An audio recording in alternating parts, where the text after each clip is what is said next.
We'd like to welcome you to the Bullion Plaza Museum. We are standing in the military exhibit room. My name is Tom Foster, Executive Director of Bullion Plaza Museum. Today we're doing something a little different. This is something that Bullion Plaza has never done before, nor have they attempted.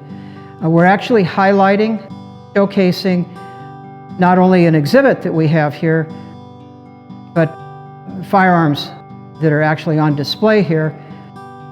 At this point, I'd like to thank Arizona History Museum, Tucson, Arizona Historical Society for loaning some of the artifacts in this exhibit, including the Spencer carbine that we're going to talk about today. They've been very helpful, and it's greatly appreciated. It's really enhanced this exhibit. And of course, this is the Pancho exhibit in the military room at Bullion Plaza. Pancho and the border conflict at that time generated a lot of interest and a lot of concern along the Arizona border and the border with Mexico. There were a lot of things going on. It was a very, very active period of time. It affected a lot of people along the border, and oddly enough, even though a lot of people don't realize it, it affected quite a few people here in the Globe Miami area as well. So hang on, and we will take a look at these firearms and talk a little bit about the history behind them. So what we have in front of us this morning are two Spencer carbines. One is recent manufacture, and the other one dates back into the 1860s.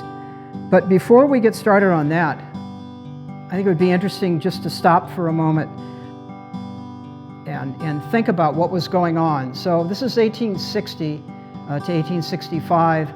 The Civil War is just starting and just ending in 65. And so predominantly in the field for military firearms, they had a muzzle-loading musket. And so the ramrod, similar to this is a little later, but similar to this, was used to load the rifle. And to load that, they either had loose powder or paper cartridge. So they had about 60 grains of black powder.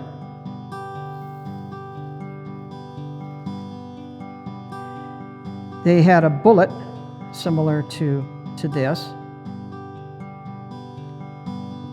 And then they also had what they called a musket cap.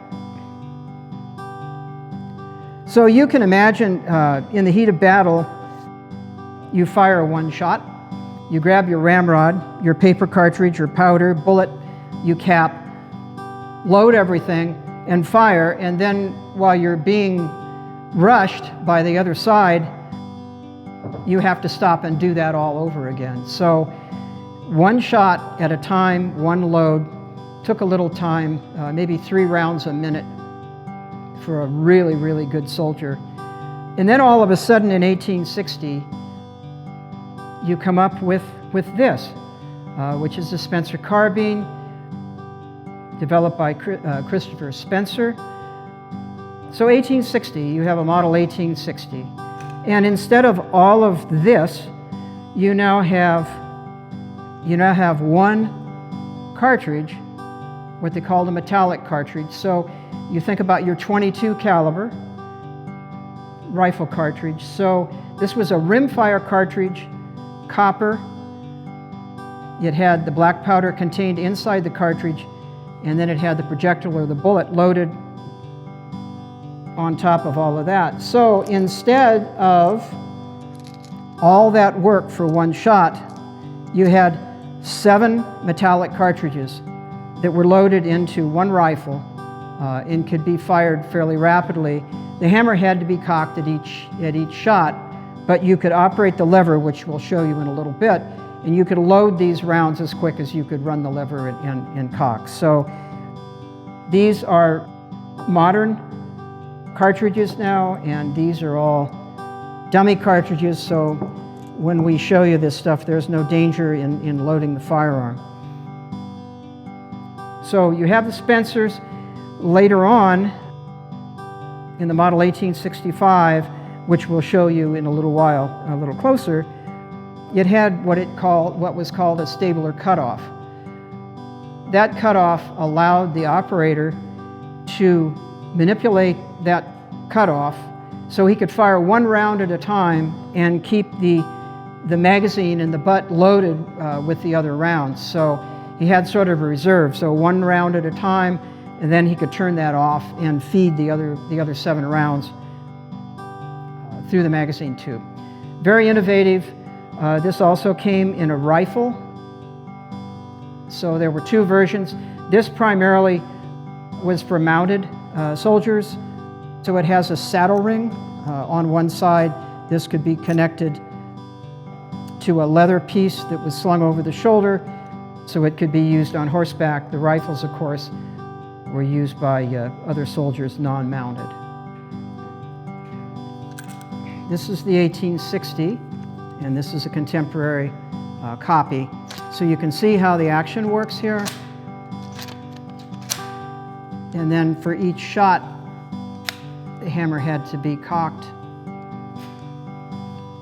And then there was a magazine tube in the back for loading. So you can see, as we talked about previously, how much quicker you can bring one of these into action against an adversary. This is the original. This is an 1865 Spencer. And you can see the difference in this one versus the other. This has what they call a stabler cutoff. So this allows you to fire one round at a time and keep the magazine in reserve. So the 1865s that were sold to Mexico, actually we're going to talk about in a minute here, all had the stabler cutoff. So these were sold as surplus to the Mexican government, and we don't know for sure if this one was used in the conflict with Villa from about 1912 to about 1924. There were still cartridges available. The firearm was still serviceable. We don't know if it was used in that conflict or not, but definitely sold to Mexico. It was one of a group that were sold, and these were marked, and you'll see with some of the close-ups that we'll show you, you can see that they are marked RM, Republica Mexicana, so Republic of Mexico.